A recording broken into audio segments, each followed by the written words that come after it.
The man's name was Lu Xing, just an average office worker scraping by on a barely livable salary. In their old but tidy home, life appeared quiet and uneventful. Until one night, when the moon turned a deep, unnatural red. That's when people across the world began to dance. Non-stop for an entire month. Chaos followed, and nearly half of humanity perished. The survivors spoke of disturbing visions. Some claimed they were hunted by scarecrows in their dreams. Others awoke screaming, spiders the color of blood crawling through their minds. From that day on, madness swept across the globe. People turned on each other like rabid animals. They wore human skin, but the humanity within had long since rotted away. In this nightmare world corrupted by the red moon, Lu Xing considered himself lucky. He still had a family. What he didn't know was that a telescope was watching him from afar, documenting his every move. In the conference room, the female researcher spoke with a grave expression. Surveillance shows only one person in the room, yet there are traces of multiple movements. The white-haired man across from her frowned. Did anyone attempt to send a dream diver into his subconscious? Is there recruitment potential? She shook her head slowly. Every diver who went in ended up dead. The next morning, Lu Xing went to work as usual. Everything seemed quiet. Too quiet. Out of nowhere, his boss handed him a file and told him to deliver it himself. It was odd. This job used to belong to someone else. Someone no one had seen in days. Inside the subway car, he looked up and froze. His sister was hanging upside down from the handrail, limbs sprawled like a spider. Her face was pale and contorted, her wide eyes locked on him like she might lunge at any moment. He didn't dare speak. Talking to hallucinations in public? That was a death sentence. But then she whispered, "The place you're headed, it's wrong." Before he could react, she reached out, pinched the face of a heavy-set commuter, and vanished into thin air. The chubby man suddenly stood up, screaming in panic, "Who touched me? Who's there?" Lu Xing boarded the train and finally arrived at the outskirts of the city, a dead zone where the air felt heavy and the silence was unnatural. He had no idea that dozens of watchers were already closing in around him. Meanwhile, a woman in red is looking through old documents in a cafe. Her finger stopped on Lu Xing's photo. He had been there once. The records showed a disturbing pattern. Everyone who visited that cafe became hooked on the coffee, and every one of them took their own life within 3 to 5 days. At that moment, Lu Xing stepped inside the shop. To his surprise, it was bustling with life. A cheerful barista handed him a cup of dark coffee. He instinctively tried to decline, but the aroma overwhelmed his senses. As he raised the cup, he caught something out of the corner of his eye. A thin, crimson tail was slipping out from the barista's lower back, swaying ever so slightly. The crimson tail suddenly split open down the middle, and from it, a dripping, bloodshot eyeball slid into the coffee, sending ripples of red across the surface. Lu Xing lowered his gaze, forcing his breath to steady. He couldn't let anyone know he had seen that. The barista's smile widened. "Why aren't you drinking? It's our specialty. Don't be shy, just one sip." Lu Xing gave a strained chuckle, nodding politely. All he wanted now was to walk out alive. But as he reached the door, something shifted. Every single person in the cafe turned their head to stare at him in eerie unison. His instinct screamed. He bolted, and high above, through a hidden lens, an unseen watcher observed it all, silently taking notes. The watchers looked confused. Lu Xing is a high-potential psychic variant, so why hasn't he lost control? Damn it. We were hoping to use him to expose the entire cafe. On the subway, Lu Xing couldn't stop thinking about what his sister had said. Why do these people feel like demons? He made up his mind. When he got home, he'd confront his family. He needed answers. But as he stood up, his blood ran cold. The cafe staff had followed him onto the train. The barista sneered, stepping forward. "You're not getting away. Be a good boy. Drink the coffee." To his horror, the eyeball began floating, trying to force itself into his mouth. "It's over," he thought. "Without my sister, I'm done for." They pried his mouth open, the eye nearly slipping past his lips. until suddenly his sister appeared, hanging upside down from the subway ceiling.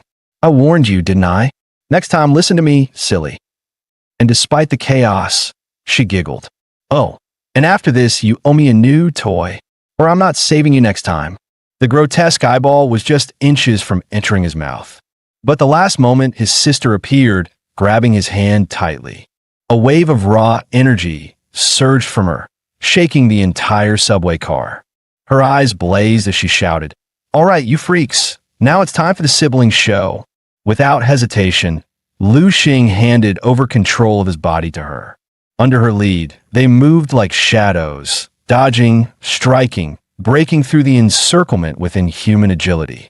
She laughed wildly. "This is so much fun." And Lu Xing flowed with her movements perfectly, like a dance forged in chaos.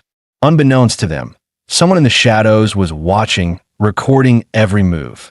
"Spider type," one of the watchers whispered. "Did you see that flexibility? His body's far beyond what our data predicted." Suddenly, the barista exploded in a fit of transformation, mutating violently. Lu Xing barely dodged death over and over again, shielded by his sister's precise interventions. At last, battered but alive, they escaped the subway station, free for now. In the control room, the watchers finally exhaled, ready to log their closing notes. Then someone shouted, "Wait, look at what he's doing!"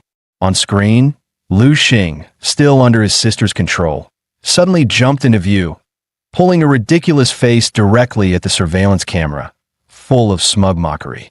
The feed shifted. She was now dragging him back toward the danger zone. "Why are we running, big bro?" she asked innocently. Then she giggled. "Are you scared of the serpent fiend? But they're the ones who should be scared." Right then, the mutated barista came charging after them. The girl's eyes lit up. "Oh, it's adorable. I'm not running from that." Without warning, she yanked Lu Xing and charged straight toward the monster. Meanwhile, the watchers were in chaos. Is he insane? Spider types can't handle creatures like that. But what came next blew their minds. The sister leapt onto the creature, riding it like a beast tamer, gracefully weaving through its flailing tentacles. She danced around to its blind side in a flash, and with a savage grin, she ripped the barista's arm clean off, spraying blood across the floor.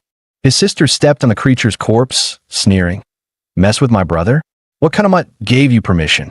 The mangled barista wasn't done. It lunged again. She didn't flinch. Instead, she grabbed its slimy tentacles one by one and tore them off like weeds. Then, grinning wide, she picked up a metal rod and smashed it down again and again. The thing let out a final shriek before collapsing, motionless. Lu Xing thought it was finally over. But then, her eyes shifted to a trembling old man hiding in the corner. "Oh," he muttered. She gave a devilish smirk and started moving toward him. He quickly grabbed her arm. "Hey, stop that." She pouted. "But big bro, that grandpa didn't give me a thumbs up. I just want to flick his forehead." He scolded her sternly, voice sharp. In an instant, her whole mood flipped. She hugged him tight, whimpering, "Don't be mad, those monsters were super scary." His anger melted away in seconds. But before he could even react, she was back to her mischievous self, rolling her eyes. "You nagged too much." Then, humming a tune, she grabbed her friend and skipped away, leaving Lu Xing standing there As soon as they reached the rooftop, Lu Xing realized they were being followed. His sister leaned in mysteriously. "Hey bro, I want a toy. One that screams when you squeeze it. The louder the better." He blinked. "Ever heard of a screech duck?" She tilted her head. "Huh? What kind of weirdo toy is that?" Before he could explain, she spun around and jumped off the rooftop. As she fell, she called out, "Oh, by the way, someone's watching you." "Wait, what? Watching me? Who?" he yelled. She giggled midair. "Can't tell you." "Why, big bro." "Hey, you brat. How am I supposed to get down?" He peeked over the edge, and sure enough, the street below was crawling with people. Just as he thought he might slip away unnoticed, a tall woman appeared in front of him. Long legs, a form-fitting black corset, white trousers, and a sharp white jacket. Her cold gaze met his. "Where do you think you're going? How about we grab a coffee first? Honestly, she wasn't nearly as pretty as his sister, but her presence was overwhelming. Lu Xing switched tactics immediately, playing the part of a clueless coward. But the woman didn't buy it. She grabbed him by the wrist and dragged him into a dark, quiet bar around the corner. Sitting at the counter, she flashed a black badge. The subway, the cafe, the surveillance gaps, all part of our operation. Her tone turned sharp. I'm with the government, and we need to talk. The woman explained, after the Red Moon incident, about 70% of the infected were trapped outside the quarantine wall, but some are still walking among us. They look normal, but inside, irreversible changes have taken place, and they can infect others. Take the cafe, for example. Every employee there has been corrupted. Their minds are gone. There's no cure, only termination. Lu Xing blinked. Then why send me in? What if I got infected? She stared at him. You've already been exposed. Some people changed after the Red Moon. Their mental strength surged unnaturally. They gained perfect muscle control, could handle firearms like extensions of their bodies, climb walls, slip through cracks barely wide enough for a teacup. We call them spider types. And you, Lu Xing, are one of them. This job is made for you. What she didn't know was the power wasn't his. It was his sister's and his family, a whole circus of monsters. Lu Xing didn't want the job, but he was broke. Broke. With the pay, he could finally buy his sister that weird little toy she wanted. And the bonus? 20,000. To a guy living on 1,000 a month? That was divine intervention. He tried to explain. Look, that power? It's not mine. It's my sister's. My whole family's messed up. Spider sister, beast dad, venomous mom. The expert on the other end of the line paused, then calmly stated, subject shows signs of severe dissociative identity disorder. High risk. May attempt mass homicide at any time. Turns out, the agency had sent dream divers into Lu Xing's mind. They never came back. His dad cooked them. Literally. The woman tried again, this time more direct. Lu Xing, those family members of yours? They don't exist. That building you live in, it's abandoned. You're the only one inside. Lu Xing paused, then said softly, I know no one else sees them, but every time I'm in danger, they protect me. We eat together, watch TV, talk about stuff. That kind of family, are you sure they're not real? The woman couldn't find a response. Her mind was already racing, how to take this guy out quietly. Lu Xing wasn't dumb. He knew what she feared most, that one day, he wouldn't be able to hold back them. You don't have to worry, he said calmly. My little sister's just a hyper kid, loves toys and running around. My dad's chill, stays in the kitchen, always trying new recipes. And my mom? Super sweet, never yells, always listens. They only take over when things get really bad. The woman stared at him, stunned. He sounded so normal, yet he was describing three beings who supposedly didn't exist. Lu Xing shrugged. He didn't care if she believed him, as long as the paycheck cleared. Her tone turned cold. The missions ahead are brutal. Death will be a part of your job. But what she didn't understand was just how insane his family really was. Mutant tree creatures? Just a Tuesday. Missile launching demon children? Weekend warm-up. And killing a skyscraper-sized queen beast? That's just a family Udi. Although both sides had doubts, he finally signed the official contract to clean up the monsters. He remembered what the orphanage director once said. After the Red Moon, fewer people meant higher value. Survivors count. Helping people didn't sound so bad. Plus, he could finally afford more toys for his sister. The woman smiled faintly and handed him a small metal box. Inside, high-end gear, neatly packed and sharp as hell. His comm device listed only one contact number, hers. What's she planning? His brain started spinning some creative theories. Huh, you're already fantasizing? That drops your threat level a bit, she said flatly. Level 1 monsters, 30K. Level 2, 300K. Lu Xing snapped back to reality. How many near deaths equals a down payment? That's when his sister popped up. Bro, mom and dad are waiting for you to come home for dinner. She tilted her head. So, you want to use my powers to earn money? What are you offering in return? Lu Xing, panicking, blurted, I'll get you a screaming chicken, a drumming monkey, a dancing donkey, anything you want." He listed them off like a desperate vendor at a toy market. But his sister only looked unimpressed. "Nope. Boring. Lame. I'm leaving." "Wait, don't vanish. Just tell me what kind of toy you want." Slowly, she raised her hand and pointed to a drunk man peeing on the sidewalk. "I like toys that move, that talk, toys that are whole, because only whole ones can be taken apart and stitched back together." She grinned wildly. "I want him. Give me that, and I'll do anything you ask." Lu Xing stepped between them, voice firm. "No, that's illegal." Her expression darkened. "Illegal? Hurting people is illegal. Then why was it okay when they hurt me?"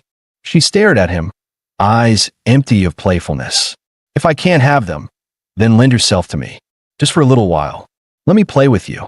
He froze. I'm sorry, little sister. What happened to you? Those stitched limbs, that twisting neck. I never really understood you, did I?" She hugged Lu Xing tightly, her voice shaking. "I love you so much. Just lend yourself to me for a little while, okay?" Her hands trembled as she gently tugged at his shirt.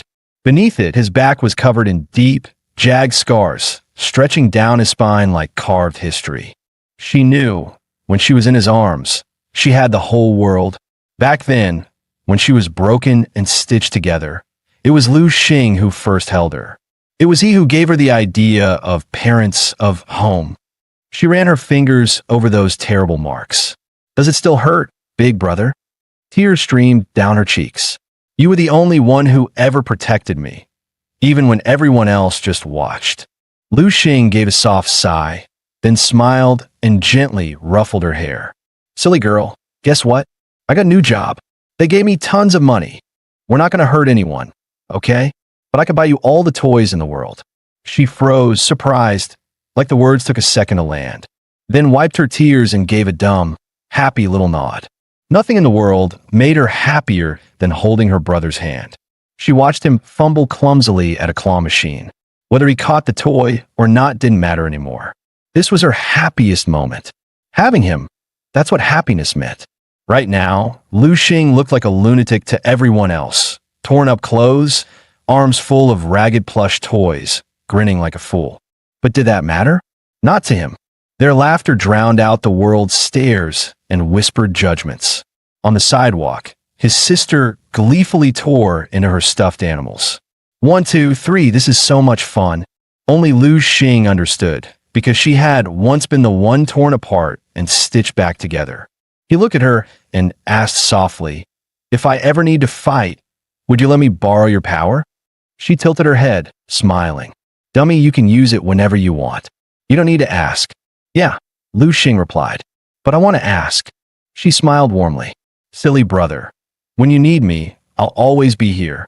And with that, the strangest, happiest day came to a close. At dinner, she held up her ragged teddy bear like a king and announced, "Mr. Bear, dinner time." Their mother ladled soup and asked gently, "How was work today, dear?" Lu Xing, still chewing on a bun, casually stuffed an egg into the teddy bear's mouth. Just then, Dad burst out of the kitchen, roaring, "You two brats. Next time, take me with you. What if something happens again? I'll chop them up one by one." Dad's idea of kindness was a little hard to handle. Dad suddenly snapped, barking at his daughter. "She's just a kid. You want to fight someone? Fight me." Then, slowly, he turned to Lu Xing.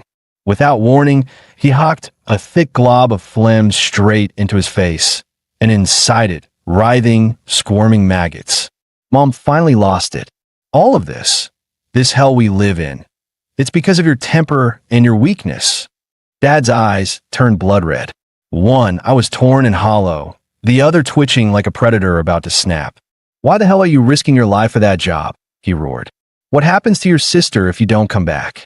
Lu Xing swallowed hard. "Because Dad, they pay." This sentence was like a taboo bomb. His father's emotions collapsed instantly. He forcibly pulled Lu Xing up from the stool.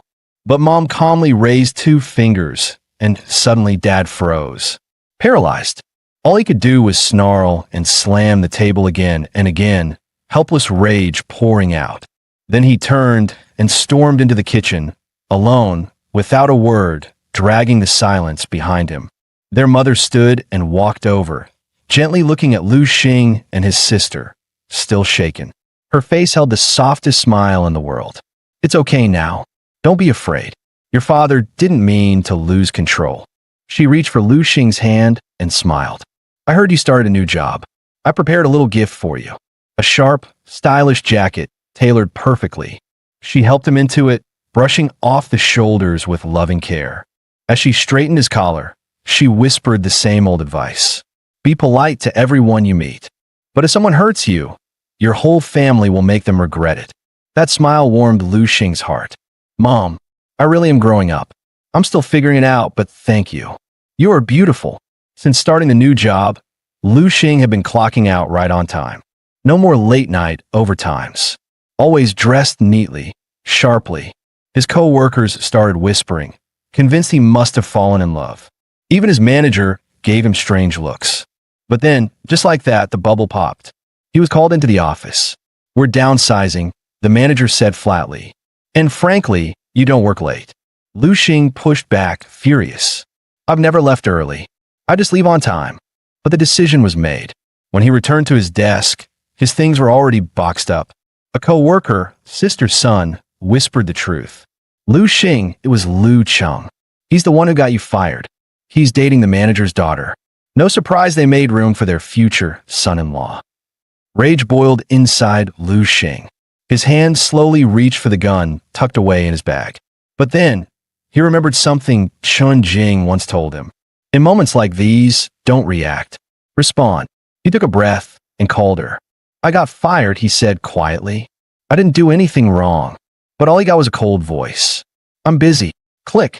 Then, her voice. His sister's. Whispering sweet and wicked at the same time. "Big brother, want me to turn them into toys? Or we can all go. The whole family. We'll tear them apart for hurting you." And just as darkness began to pull him in, something shifted. A sudden turn. A new opportunity. Just when Lu Xing thought his luck had run out, his manager and Lu Cheng appeared downstairs, smiling nervously, apologizing like their lives depended on it. Apparently, the logistics head at Bogu Technologies had requested him specifically to lead an upcoming high-priority delivery. Something about reliable field discipline. Lu Xing wasn't fooled. Chun Jing's fingerprints were all over this. He nodded, played nice, but when Lu Cheng tried to insert himself into the project, Lu Xing cut him off with a cold no. Not long after, Chun Jing called. Her tone was brisk. "The delivery job is just cover. What you're really doing is checking out a firm called Sifong Transport. Their boss, Qin Ran, has roots in the outer zones. Several bodies have turned up recently, and all roads point to him. Ignore it if it's just human mess. But if anything abnormal shows up, report immediately." Lu Xing asked, "Is this going to get ugly?" "For you? It shouldn't," she replied calmly. "And either way, your paycheck's guaranteed." When Lu Xing returned to the office, he was surprised to see his desk completely restored, as if he had never been fired in the first place. Lu Cheng sat nearby, avoiding eye contact, guilt practically dripping off him. Lu Xing narrowed his eyes, remembering Chun Jing's words. "This one's dangerous for regular folks." So he smiled and said, "Hey, Lu Cheng, want to come along? We could use the help." Not long after, the manager's daughter, Xiao Qin, drove them towards Sifong Logistics. The moment they arrived, Lu Xing knew something was off. The employees lounged around with sleazy grins and shifty eyes. Nothing about them said legitimate business. As they approached the manager's office, Lu Xing excused himself, claiming he wanted to check out the layout. Alone, he wandered through the parking lot, scanning the surroundings. Near one of the cars, he spotted something, dark stains trailing out from underneath. Blood, still wet. He crouched to get a closer look, trying to determine how fresh it was. That's when it hit him, a sudden, panicked scream from the direction of the warehouse. He bolted toward it without hesitation. Turning a corner, he found Lu Cheng on the ground, being savagely beaten by several Sifong employees. Xiao Qin, clearly shaken, kept trying to defuse the situation. When Lu Xing arrived, she whispered urgently, They started hitting him just because we negotiated the price lower.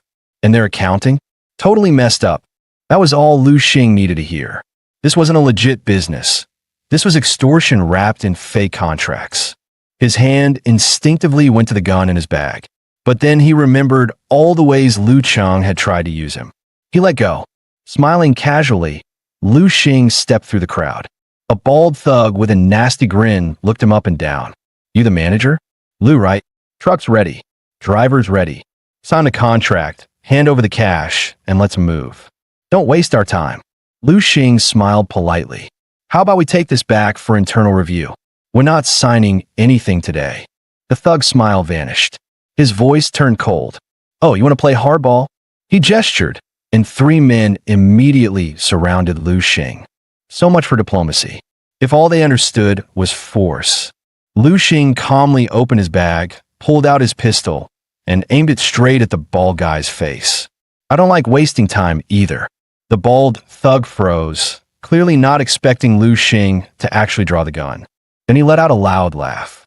Well, damn, someone in this dump does carry heat. But tell me, is that thing even legal? Before he could finish chuckling, a green-haired goon lunged at Lu Xing with a knife. Bang! The guy dropped instantly, blood pooling beneath him. Silence. The whole garage fell still like the air had been vacuumed out. Lu Xing calmly wiped his gun barrel. Oh, don't worry. My piece. Totally legal. No one moved. Not a single breath out of place. Then, a heavily made-up woman stepped forward, face dark. Fine. You win this round. Get out of here while you still can. We'll see you again. But Lu Xing just smiled slightly. I think there's been a misunderstanding. We haven't finished our business. Her eye twitched. Are you kidding me? You're still trying to negotiate? With a gun in your hand? That's when a voice cut in, deep, dry, with a touch of menace. Never had a man point a gun at me and still try to talk business. You got guts. I'll give you that. A rugged figure emerged from the shadows. Calm, confident, dangerous. Qin ran, the man behind Sifong Transport. Years in the wastelands had sharpened his instincts. He could tell right away. Lu Xing wasn't just some errand boy. And Qin? He had plans of his own. Without another word, he gestured. Cool, mate. Let's talk in private. Qin Ran leaned back in his chair, eyes half-lidded. I spent most of my life surviving the wastelands. Out there, it ain't about rules. It's about staying fed and keeping your eyes open. Hell, I've been with women who looked sweet as pie, until they pulled a grenade from under the sheets and tried to blow my balls off. So when I came into the city walls, all I wanted was peace. Less drama, more sleep. He glanced at Lu Xing, voice low but sharp. Now tell me, who sent you? And what the hell do you want from me? Lu Xing smiled coolly, sensing the shift. Let me ask you this instead. Seen anything strange lately? That hit a nerve. Qin Ran's eyes widened. In a flash, he pulled a gun, aimed it straight at Lu Xing. You knew, didn't you? This whole thing is a setup. You're the one screwing with me. Lu Xing stayed calm. He already knew. His sister was behind Qin Ran, ready to strike if needed. If he's as quick to freak out, he's definitely hiding something. So he dropped the act. I'm not here to trap you. I'm here to find out what you're hiding. The word investigation hit Qin Ran like a slap.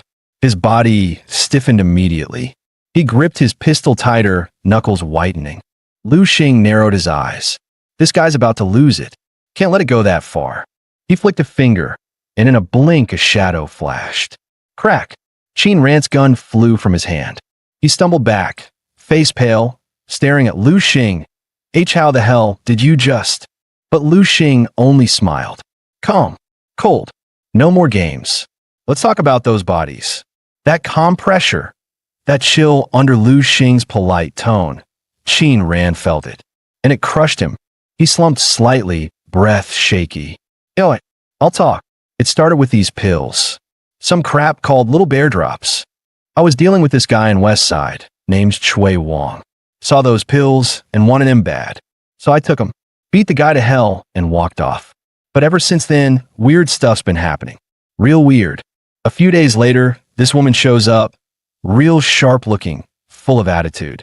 Says her name's Chui Wong. She starts screaming about honor and paying for what I did. said I owed blood, and demanded I hand over the pills. I nearly lost it. That deal was between me and Chui. No one else knew. I figured she must have been his girl or something, so I shut her up the hard way. But after it gnawed at me, something felt off. I had her looked into. Turn out, she had nothing to do with the real Chui Wong. Thought that was the end? Hell no. Just 2 days later, more people came knocking. You ever see something that felt cursed? I kill one guy, and suddenly it's like the damn multiverse sent all his copies to get revenge. 2 more showed up next. One said he was Chui Wong. The other? Wong Ting. No talk, no warning, just full-on berserk mode. Try to rip me apart. I had a dozen guys there, and we still barely held him off. Took everything we had just to put him down. Qin Ran went on. I had those 2 checked out. Just like before. No ties to Chui Wong or Wong Ting. None. But it got worse. 4 days later, 4 people showed up. Broke into my house while I was asleep. No talking. Just full-on attack. Hands on my throat like wild animals. Their eyes, man. I swear to God. Not human. Hollow. Dead. I didn't dare kill them. Something about it felt wrong. So I locked them up. As he spoke, he led Lu Xing to an old warehouse at the edge of the compound. He opened the door. A wave of rot and decay hit them like a wall. Inside were twisted bodies, torn to pieces. Barely human anymore. Qin Ran glanced at Lu Xing, surprised to see him unmoved. Damn, you're colder than I thought. I wanted to question them. Just a little pressure, you know? But the moment I shut the door, they started biting each other. Like wild dogs. No warning, no reason. I couldn't watch. I had to put them down. All of them. Lu Xing listened, nauseated, but his mind stayed sharp. It all leads back to Chui Wong. And those appearances, 1, then 2, then 4. That's no coincidence. That's multiplication. He turned to Qin Ran. When was the last incident? 7 days ago, Qin said. Lu Xing's face dropped. 7 days, tomorrow's the 8th. If the pattern holds, we're about to have 8 of them. I need to report this. Now, Lu Xing pulled out his phone, ready to report everything to Qin Jing. But just as he tapped the call button, a cold blade pressed against his throat. Qin Ran's voice came from behind, calm but threatening. I've got enough bodies on my name already. Don't think I don't see you trying to pin this on me. Weird or not, this thing isn't my problem. Lu Xing didn't even flinch. Are you sure about that? What if the more you kill, the more of them show up? This isn't random. This thing's following a pattern. You're smart. You know I'm right. Qin Ran hesitated, then slowly lowered the knife. Whatever this was, he wasn't ready to bet his life on being wrong. Lu Xing called Qin Jing and gave her the full rundown. Everything from the copies to the multiplying pattern. After a moment's silence, she replied, "This is a Class 3 mental corruption case. I'm dispatching a 3-man support team to your location immediately. I'll coordinate the mission personally. Once you're more experienced, these ops will be yours to lead." Lu Xing didn't really care who was in charge. What he really wanted to ask was, how much does this mission pay? But before he could say anything, Qin Jing hung up. Moments later, a tactical vehicle rolled up to the gate of Sifong Logistics.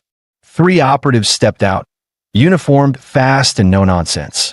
The kind of people who didn't waste words or bullets. The team leader introduced himself as Cheng Hui, sharp eyes, sharp tone. After a quick briefing, he handed Lu Xing a calm earpiece. As soon as he put it on, a calm, gentle female voice came through. "This is Han Bing. I'll be your intel support for this operation." She was part of the analysis unit, tasked with guiding Lu Xing from the back end. "You have 2 options," she said smoothly. "Either locate and neutralize the corruption source, or contain Qin Ran and wait for the infection to manifest. Worst case, we let them take him. As bait." Her tone didn't change. It was like she was reading weather updates. Lu Xing blinked. That voice sounds like spring, but she's talking like winter. As if reading his mind, Chun Jing chimed in, "You'll get used to it. Every field op from now on comes with a full intel crew." Sometimes, she added, fulfilling the corrupted's compulsions is the only way to weaken them. You'll need to adapt to that thinking. Han Bing picked it up again. "We've confirmed this. Most of the infected knew each other before death. They're not just corrupted, they're revenants, programmed for revenge.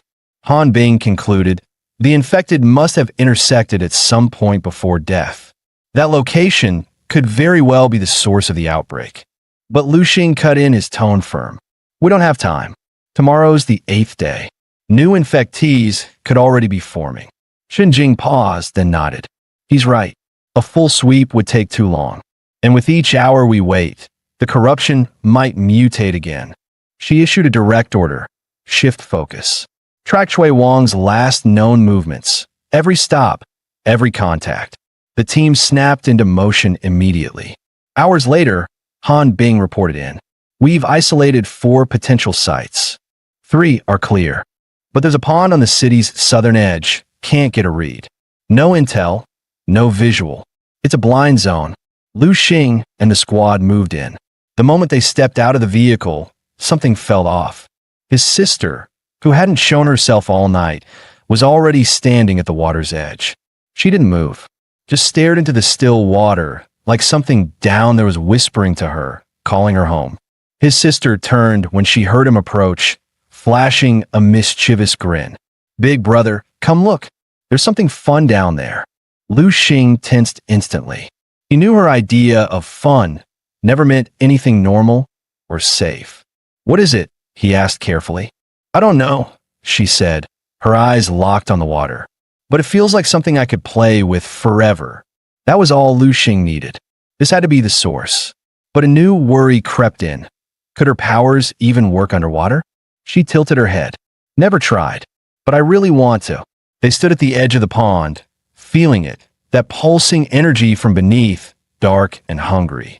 Lu Xing activated the psychic scanner, but it didn't respond. Even stranger, his sister, standing barely 5 meters away, didn't register on it all. A chill ran down his spine. What if she's not something the scanner can detect? What if she isn't even real? Before he could fall deeper into the thought, Han Bing's voice cut in sharply through the earpiece. Chen Jing's voice came through the comms, calm and clinical. Han Bing, do we have confirmation this is the source? Based on the psychic readings and environmental anomalies, Han Bing replied, it's highly likely. The source is here. Lu Xing shrugged off his jacket. I'll dive in. Could be risky, but then why are you suggesting it? Chen Jing cut him off, tone colder than the water. He froze mid-step. Right. He still didn't fully grasp how they worked. Drain it, she ordered. Full deployment. Now, the logistics team launched into motion, no hesitation. Massive pumps were unloaded and set up in seconds. Lu Xing and the others watched, dumbfounded by the speed and scale. That's when it hit him. Their creed was simple. If it can be solved physically, do it. If it can be flattened with firepower, don't send people. Within minutes, the pond was dry. Only thick sludge and rot left behind. Pull the support team, Chen Jing said. Combat personnel only. Lockdown mode. Just like that, the logistics crew vanished, clean, precise, gone. Lu Xing stared at the soldiers still standing guard. So trained, so cold. And for the first time, he thought, if I ever got infected, they wouldn't hesitate to put me down. Lu Xing and the tactical team descended into the drained basin, the stench of decay still thick in the air. His sister pointed silently to a huge collapsed crater in the center. Almost immediately, the psychic scanner lit up, screeching alarms and red pulses blaring nonstop. Then the voice came low. Hello. Qin ran. You killed me. Now you die. They rushed to the crater's edge and saw it. A pit crawling with bloated, mutated fish, each one whispering, Qin ran, kill, repay, blood for blood. Even Chen Jing flinched. This wasn't a standard corruption. This was something else. Lu Xing's senses went haywire. The source was here, right beneath them. He took a step forward to issue orders. Boom! A psychic shockwave blasted from the crater, launching the fish into the air like grotesque confetti. Something down there was waking up. Rotten fish rained down, slamming into the mud like meat bombs. A dark fog erupted, swallowing the team whole. Lu Xing hit the ground hard, and when he looked up, what he saw didn't belong in this world. Without warning, multiple red tendrils shot out from the crater, slick, pulsing, lined with blinking eye-like patterns. They lashed through the air, wrapping around the frontline agents and binding them in seconds. The backup team froze in place, staring disbelieving. Lu Xing's eyes widened. He saw something. A shape, a presence, moving toward him. It broke from the crater like a ghost wreathed in static, racing for him with a banshee's wail. Too fast. No time to dodge. This is it. But in that split second, a warmth surged through his spine. His sister's voice echoed in his mind. She took control. With a sharp twist, she yanked his body aside, just barely avoiding the entity. Big brother, she giggled. I've got you back. He steadied himself, panting. Thanks, but are you going to be okay? This thing feels like it's just getting started. Behind them, the restrained agents began convulsing violently, twitching as if their minds were being shredded. Han Bing's voice crackled over the comm. Rushed, shaken for the first time. Psychic resonance detected. Estimated 200 units of mental output. Confirmed. Category A, anomaly, mental plague in full outbreak. Source class raised to MID. Threat level, temporarily upgraded too high. Shun Jing didn't hesitate. Lu Xing, fall back immediately. This site's unstable. We're past containment. But just then, the restrained agents snapped their heads toward him, their eyes vacant. Their hands lifted, their guns pointed. The gunfire erupted, a storm of bullets screaming toward him. Thank God his sister was still in control. She dove them both out of the kill zone, just in time. In a heartbeat, they rolled behind a massive boulder, bullets shredding the dirt behind them. Han Bing's voice cut through the comms, sharp and shaking. Target confirmed. Level 1 plus psychic anomaly. 3 investigation, squad members compromised. Recommend immediate withdrawal.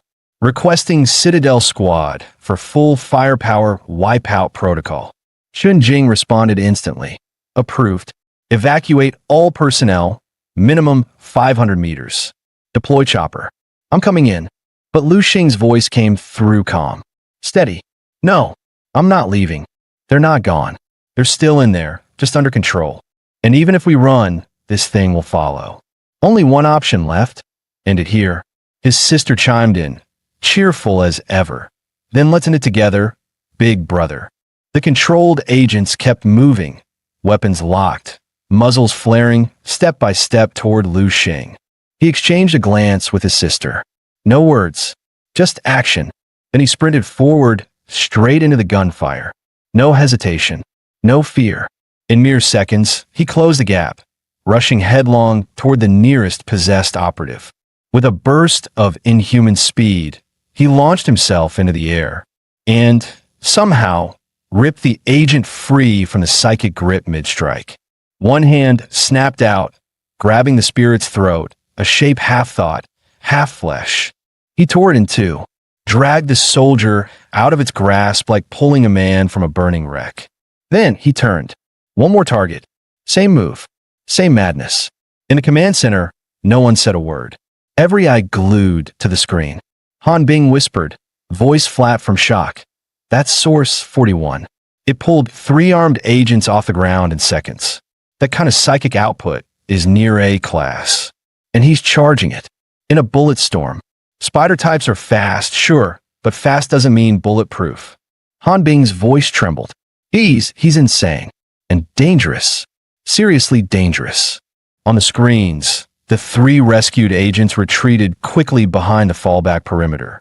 Shun Jing shouted over comms, voice clipped and furious. Lu Xing, fall back with the rest of the squad now. But Lu Xing didn't even flinch, didn't acknowledge, just kept moving.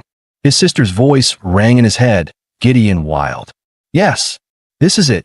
This is where all the fun lies. Shadows began pouring from every corner. Dozens, hundreds, twisted figures, screaming things surged toward him. The ground shook, the air ripped, and the monsters came. Lu Xing cracked a half-smile. Wow, friendly bunch. Too bad I don't return hugs. He dove in, fists flying, eyes locked. Ghosts fell like shattered glass. If they grab me first, I'm screwed. But if she grabs them first, they're the ones who die screaming. A flicker of something crossed his mind. These ghosts, they looked familiar. Faces half remembered. Voices almost known. People I used to. He shook it off. No time. Forget it. Sis, this chaos. It's all yours now. Meanwhile, inside Chang'an's Special Contamination Response HQ, a technician reported in urgently. Visuals show a new entity, some kind of hybrid between tentacles and humanoid forms. Han Bing quickly cross-referenced the footage. The bodies at the ends of those vines, they matched the people who tried to get revenge on Qin Ran. Their physical forms were destroyed, but their minds were absorbed. Those earlier revenge seekers, they were just infected.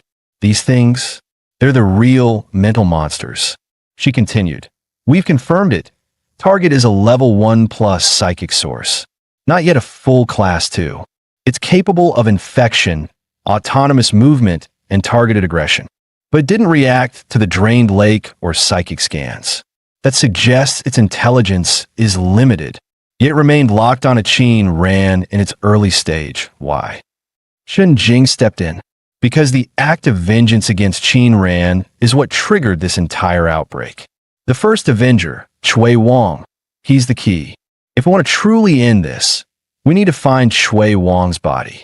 Of course, that's the standard protocol. But maybe, just maybe, we let Lu Xing finish it his way. On the field, Lu Xing, still possessed by his sister, approached the core. It wasn't a being. It was a tree, blood red, rooted deep, writhing like a living curse.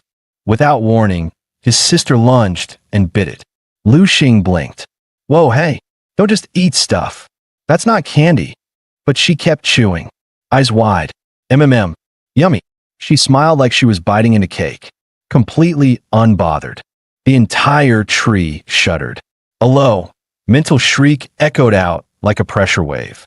Roots began retracting fast, trying to pull away, but she clamped down tighter. No way. You're mine now. The tree began retreating in panic, shrinking into the earth. She tore off one thick crimson branch before it could vanish. And then, they watched it disappear. The mother root was gone. Lu Xing stared at the scene, stunned.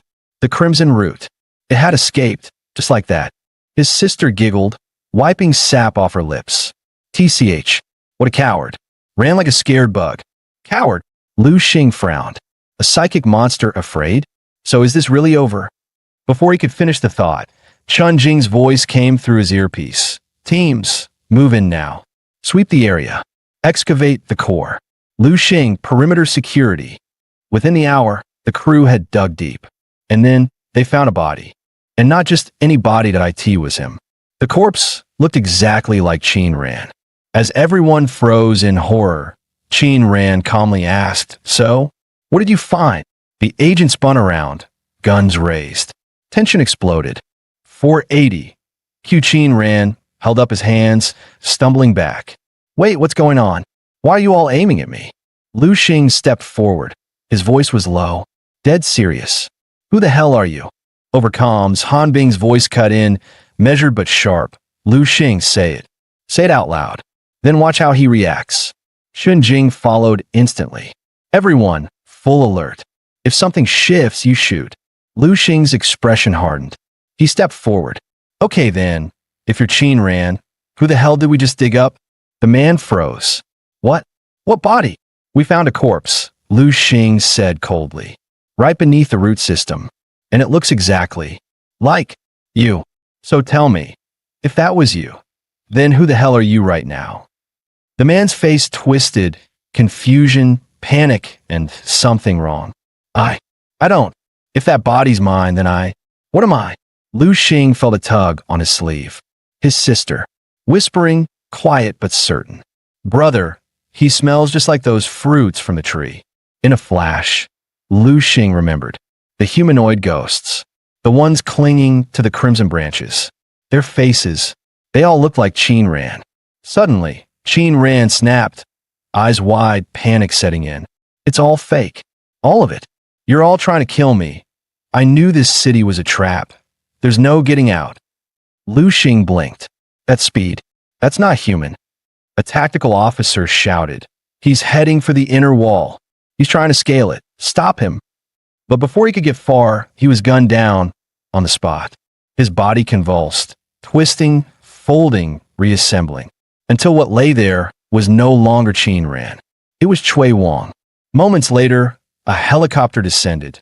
Chun Jing stepped out, calm as ever. "Well done," she said. "This operation is officially complete. I'll file for a bonus reward on your behalf." Lu Xing exhaled. "And what happens next?" "There'll be a full analysis," Chun Jing replied. "These kind of events, they seem insane at first, but they usually follow some logic. You just have to trace the patterns. And no, this isn't a dead end. We do have leads." Her tone darkened slightly. "I've read the field report. You said you heard the fish talk, right?" Lu Xing murmured quietly. "I remember now. When the fish burst out of the water, they were saying things. Qin Ran killed us blood for blood." Chun Jing nodded, calm as ever. "Fish can't talk, Lu Xing. There was no audio on any of our surveillance feeds. It was likely a mass hallucination induced by the contamination." She leaned in slightly, lowering her voice. "But even hallucinations can hold meaning. If they were crying out for revenge against Qin Ran, we need to ask, which Qin Ran did they mean?" She straightened, her tone professional again. "Either way, the operation's done. Let's move. We still have work to finish." Soon, they arrived at the number 2 Satellite District Security Hall. "Rest here for a bit," Chun Jing told him. "I've got some cleanup to handle. I'll check in soon." His sister was already on the table, legs swinging, arms wrapped around a candy jar like it was treasure. "Big bro," she beamed. "This candy's so good. I want to eat this forever." Chun Jing returned a moment later, this time with a rare softness to her voice. "We've run a full scan. No residual psychic readings from the lakebed.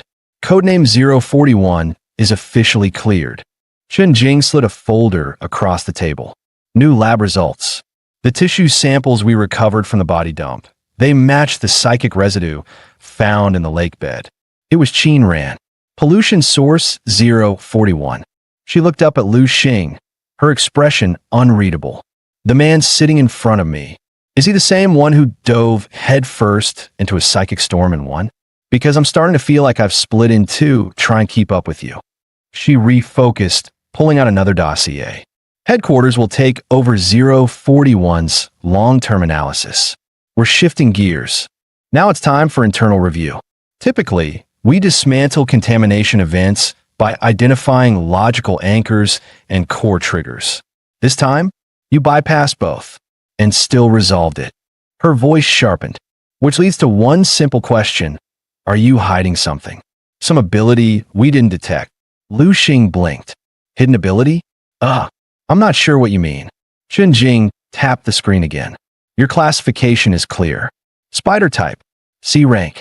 Your psychic index hovers around 100 units, with a variance no greater than plus or minus 50. But pollution sources, especially the high-tier ones, always outclass psychic operatives in raw power. That's why we never send you people in alone. And yet, you went in, and you walked out, from a 200-unit class psychic storm." Chun Jing narrowed her eyes. "You've now taken down not just 041, but 036 as well. And both times, you chose to deal with the contamination head-on. That's rare, and honestly, violent." Lu Xing hesitated, then said it. "But neither of those were me." He reached into his pocket, pulled out a crinkled candy wrapper, and set it on the table. "It was my sister. She's the one who dealt with them." He looked up. "She's sitting above you right now, smiling." Chun Jing slowly looked up. Ceiling. Empty. But her mind didn't laugh. She filed it away. For later, she brought it back to focus. "That aside, why did you ignore my order? How are you so sure the agents weren't compromised?" "Because I saw it," Lu Xing said flatly. He leaned forward. "I can see what they turn into, what the monsters really look like. Those 3 weren't part of it yet, just trapped. And that creature, scary, yes, but dodgeable. If I can see it, and she can help, it can't catch me." Chun Jing's gaze sharpened. "You can see psychic energy structures?" Lu Xing blinked. "Wait, you can't. Maybe that's your problem, not mine." Chun Jing stared for a beat, then exhaled. "All right, you did good. Go get some rest. We'll contact you for follow-up." As he stood up, Lu Xing scratched his head. And the thing about her, Chen Jing waved it off. Post-Red Moon mutations come in all kinds. I met someone who could steal other people's powers. Compared to that, you and your sister? Relatively harmless. Lu Xing scratched the back of his neck. Actually, I was just wondering about the, payment. Chen Jing exhaled slowly, eyes shut. It'll be in your account shortly. Oh, nice. Lu Xing grinned and strolled out like he just cashed a winning lottery ticket. On the way home, his sister swung his hand and whispered, "Big bro, there were so many creepy eyes on you today. Especially that one lady, the one with the weird chest. She was totally trying to dig stuff out of you." Lu Xing quickly raised a finger to his lips. Don't ruin it.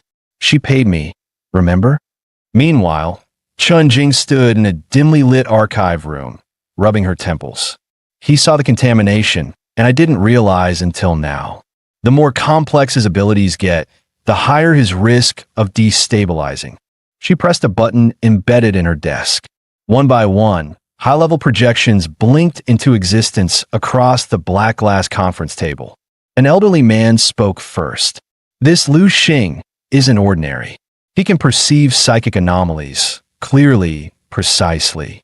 Based on what we've observed, his mental output may already exceed 300 units. A stern-faced official slammed his palm on the table. This meeting isn't about scientific theory. It's about whether we should be recruiting someone with this level of instability. Chen Jing didn't blink. Then maybe you should have watched him work today. He handled that contamination better than anyone we've sent in months. Handled it, the man barked. His mental state is deteriorating. He shows clear signs of dissociation and multiple personality disorder. What happens if he snaps? What happens to Satellite City 2? Or the main city?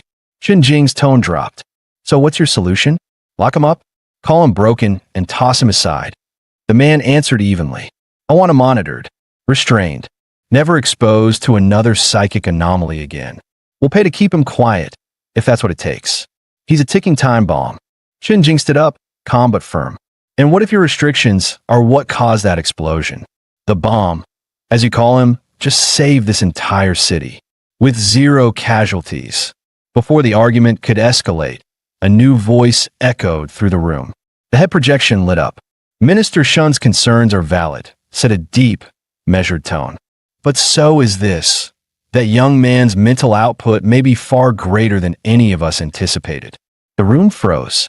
Professor Bai, the council's top cognitive anomaly expert. Live, present, watching. I know what you're discussing, Bai said. I've reviewed the data myself. And frankly, your estimates of his instability? Still too conservative. I have a critical report here. All of you look at this. 3 days later, Lu Xing returned to work and instantly noticed something off. People avoided eye contact. Some even changed direction when they saw him. Then his phone buzzed. Hello, Mr. Lu Xing. This is Han Bing from the Special Contamination Response Department, Data Division. I'm calling to update you on the handling and analysis of contamination source 041. After each mission, we run a full report and inform the field operative directly. Both bodies, Qin Ran and Shui Wang, have been safely transferred to the Qin Gang's special containment facility and sealed. We've detected no lingering psychic residue near the lake, but the area is still under a 1-year quarantine by protocol. As for the 3 investigation squad members, they've passed all assessments and are now on extended leave. Her voice warmed slightly. They also asked me to thank you for saving their lives. Lu Xing rubbed the back of his neck. Really, it was nothing. Just doing my part. As for your reward, 30,000 yuan has already been deposited into your account, Han Bing continued. Plus an extra 6,000 yuan, approved by Commander Chen Jing herself. Lu Xing blinked. Wait, that's great. But what's this about a test? Standard protocol, she explained. Before any formal recruitment, we conduct a full evaluation. Physical, mental, and anomaly potential. Lu Xing grinned. Well, damn. I might actually be getting paid to be weird. Guys, that's the end of the video. If you like this video, please leave a comment in the comment section. Also subscribe to the channel and hit the bell icon. Like the video and share it too. Thank you for watching and see you next time again.